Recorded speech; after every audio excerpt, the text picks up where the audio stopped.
The way that Granblue Fantasy Relink tackles its power system and getting stronger is significantly different from other games. So I'm going to be breaking down how the damage cap sigil works, how to tell if you're hitting the damage cap, as well as easy ways to farm sigils so that way you can start optimizing your end game build. We're going to start with an explanation of how the damage cap sigil works. Every ability within the game, whether it be your triangle attack, your square attack, your skill, or your skybound art, has a separate damage cap.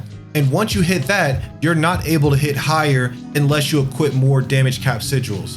This goes all the way up to trait level 65. And so theoretically, once you hit this point and you hit the damage cap there, that's going to be the maximum amount of damage that you can do. But we'll get into a different scenario about how you can go higher a little bit later. But now we're going to get into a visual representation of how this works before we get into the demo. Okay, let's go ahead and get started with the visual demonstration of this. And so take this black box in the center, envision that as being the damage cap for your character. As you're equipping attack-based sigils, slowly you're going to start to fill this up till eventually you get to a point that you hit the damage cap and you've maxed it out. One option that we see new players doing, in my opinion, is the wrong option, is going to be continuing to equip attack-based sigils even after they've hit the damage cap. And that's going to be represented by these two blobs on the outside. These damage sigils are going to waste because even if you are to crit, you're going to be mitigated by the damage cap, which is going to be represented by this black box here in the center. So the correct option would be, instead of going to equip more damage-based sigils, you're instead going to get rid of those and you're going to replace them with other damage cap sigils, which are going to be represented by this bigger black box, which is going to be us visually expanding the damage cap. Now that we've expanded the damage cap, now's when we can start focusing on applying more attack-based sigils and filling up this outer box now that we've increased the damage cap. And let's just say that this outer box is trait level 65, which is going to be the max level that you can get with damage cap traits. Eventually, we're going to get to a point where we can max this out, and that's going to be your peak strength that you're able to get off of just traits alone. This will be one guide of many as I take you guys from beginner to expert in Granblue Fantasy Relink. So do me a huge favor and subscribe to the channel and help me get this video to 100 likes. I really would appreciate it. And in return, I'm going to give you more guides to help you out. But now that you've taken care of that, let's get back to the video. I wanted to start with the visual representation, but now let's get into the actual gameplay and how to tell if you're hitting the damage cap.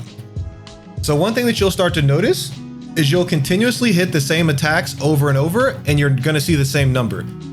So with my Gundam Goza, I'm going to get my Raging Fist, and you see I keep seeing that 101,696. When I do my Raging Fist, you're going to see a number. So we have 116. And I'm going to keep seeing that same exact number because instead of me critting and hitting higher, I'm just hitting that number because that's where my damage is capped out at. So let me build it up again just to show you it's going to be the same number. And so you're going to take this logic and apply it to your character, especially if you keep seeing the same numbers over and over and over. That's how to know you're at the damage cap. So another way to test is going to be doing the same ability, but this time applying an attack buff, where theoretically I should be 10% stronger. But when I hit my Raging Fist, the same 116. And this is how I knew that I was at the damage cap and I need to start revisiting my sigils because I could be missing out on more damage. So right now I have a stamina sigil applied, 2 of them, and 2 tyranny sigils, which are attack focused. And so with what I've seen right now, the next logical step would be to get rid of one of these damage based sigils since they're going to waste because I'm already at the damage cap, and replacing it with another damage cap sigil. I have these already saved in a loadout, so I'm just gonna go ahead and load my damage build out. And so we can see that it's the same exact sigil setup, except for I got rid of one of the stamina sigils for a damage cap sigil. So theoretically, I should be doing less damage if it was another game, but what's happening is that I'm getting rid of the wasted sigil and increasing my damage cap. So what you're gonna see is me doing more damage. So before we were at 116, we're gonna see what we're at now. Once I build this back up, I messed up, but okay, we're gonna build this back up and we're gonna see that even though I've done nothing additional to increase my damage, just raising the damage cap is gonna bring my DPS up a significant amount. I was severely under the damage cap, or over the damage cap. And so what we'll also see is that I believe I still may be at the damage cap, but I'm going to apply a buff that raises my attack and then we'll see if I'm still at the damage cap or not, which it looks like I am, since I'm hitting the same amount even with an attack buff. That's okay though, because this is the way that I've min-maxed my character, and so we can see that I'm almost fully maxed out at the trait level 65, which is raising the damage cap as high as I can raise it with the Sigil. And so rather than getting rid of an attack-based ability, I'm just going to continue maxing out my sigils to level 15, and then eventually I'll be able to remove one of these damage cap sigils. But we can see that since I've hit the damage cap at the max trait level, that would be when I start to focus on some more defensive or quality of life based sigils, because I've already maximized my damage. So now you're probably thinking, okay, you have 5 damage cap slots and you're already at the cap with the trait level. How can you do more damage? And so the next steps would be to max out the trait level without taking out so many slots. And so that's going to be leveling up these to 15, so that way I can hit it easier. And then I'm going to be able to get rid of some of these slots and go more defense. Or another scenario is going to be once you clear the final boss on Proud and you start to work on building up your Terminus weapon, you're going to get this from a RNG drop. And this is going to increase the damage cap by 100%. And your attack power by 50%. So we have the threshold that's set by trait level, but this weapon is going to increase that threshold even more. And that's going to be when you start to unlock your true potential and you deal the maximum amount of damage that you can do within the game. So depending on where you're at right now in your journey, you may not have a lot of damage cap sigils. So now let's get into how you can farm these as well as other sigils very quickly. And that's going to be at the Knickknack shop. You're going to be able to transmute sigils, which is going to be essentially the gacha system of the game. And you're going to summon on this gacha system, and it's going to give you a variety of sigils, as well as you'll start to unlock the better sigils once you get to the ender versions of Proud. But this is going to be where you need to focus at earlier on in the game. So the next logical question is, where do you get these Knickknack vouchers? And so you're going to be able to trade your treasures to get Knickknack vouchers, but I wouldn't really recommend just going in here free really trading anything. This was a method that was posted on Reddit as one option, and then there's another one that was shown to me by a friend. And so what people are doing is they are going to do quests and they are farming these treasures.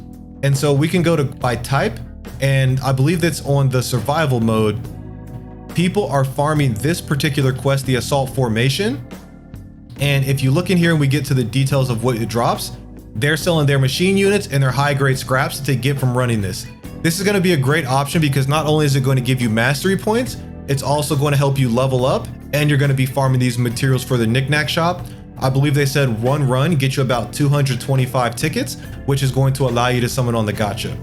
Now, if you are doing this to level up, I recommend honestly checking your particular bag and seeing if you have any spell books, because I don't read, but I had a bunch of these, and instead of leveling up my second character manually, I just popped these on him and got him to 100 without doing any work. So make sure that you're only doing this if you want the mastery points or if you're trying to farm these mats. Now this is one option, and another option that I think is going to be better is going to be this quest right here, absolutely no trespassers.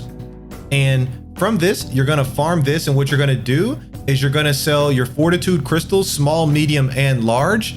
These are used to enhance your gear. But if you're not worried about that and you're just focusing on farming Knickknack shop tickets, you can sell these combined with the frosted flowers, and this is going to be way more efficient than the other method.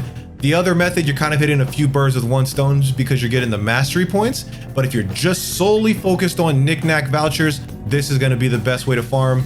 It takes about 1 minute, 30 seconds to 2 minutes, and you can also clear it with your own party solo without having to go online, so that way you can farm it on repeat. And so it really just depends on how you're looking to tackle this particular task and how efficient you want to be. Now, the level 3 transmutation shop isn't going to unlock until you're in Maniac. And so if you're not seeing level 3, that likely is what's going on, is you're not yet at Maniac. But once you get it, that's when it's going to be worth it to start farming these. And as you pull from this, you're going to start building pity for a trans marvel pool. And this is going to give you a higher chance to get a stronger sigil. You can actually start getting an Awakening Plus sigil for your character, which, unlike the first one in the Knickknack shop that came with one character specific trait, this is going to come with 2 character specific traits tailored to whatever character you pull it from. But this is going to wrap up this guide. I wanted to make this really quick and get it out to you so that way you can understand the damage cap, as well as have an efficient way to farm these sigils for your character, so that way you can start progressing towards endgame.